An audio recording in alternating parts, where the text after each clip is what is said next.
Core committee নিয়ে কিছুতেই যেন পিছু ছাড়ছে না বিতর্ক।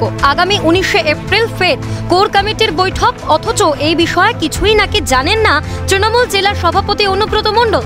কারণ 22শে মার্চ কোর কমিটির যে বৈঠক হয়েছিল সেই বৈঠকে তিনি উপস্থিত ছিলেন না। কোর কমিটির আহ্বায়ককে খোঁচা দিয়ে কোর কমিটির সদস্য তথা জেলা পরিষদের সভাধিপতি কাজল শেখ বলেন, বিকাশ রায়চৌধুরীর উচিত ছিল পরবর্তী বৈঠক প্রসঙ্গে অনুব্রত মণ্ডলকে জানানো। তবে বিষয়টিতে আমল দিতে নারাজ দলীয় নেতৃত্ব। হ্যাঁ, ওনার না জানারই কথা, কারণ 22শে মার্চ বোলপুরে দলীয় কার্যালয়ে যে কোর কমিটির মিটিং হয় সেই মিটিং উনি উপস্থিত ছিলেন না। সভাপতি জানেন না। দলনেত্রীর সিদ্ধান্ত মতো আমরা পরবর্তী মিটিং 19/4/2025 তারিখে সিউড়ি দলীয় কার্য অনুষ্ঠিত করব।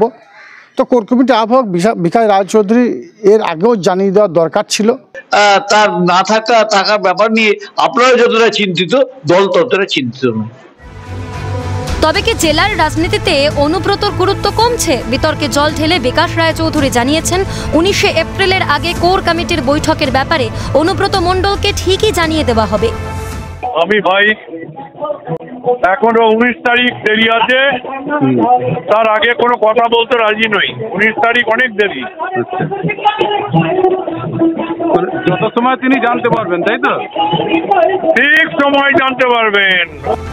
গোটা ঘটনার সামনে আসতেই শুরু রাজনৈতিক চাপানুতর। বীরভূমে তৃণমূলের গোষ্ঠী কোন্দল সর্বজন বিদিত, কটাক্ষ বিজেপির। দেখুন, তৃণমূলের বীরভূম জেলায় যে গোষ্ঠী কোন্দল চলছে, এই গোষ্ঠী কোন্দল সর্বজন বিদিত।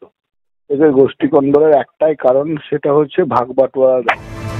কদিন আগেই বেঁধে বেঁধে থাকার বার্তা দিয়েছেন তৃণমূল সুপ্রিমো, কিন্তু বাঁধন যে ক্রমেই আলগা হচ্ছে। নেত্রীর নির্দেশের পরেও বীরভূমে অব্যাহত গোষ্ঠীদ্বন্দ্ব। অমরনাথ দত্ত, ভোলানাথ চক্রবর্তী ও রাজা সাহার রিপোর্ট, ক্যালকাটা নিউজ।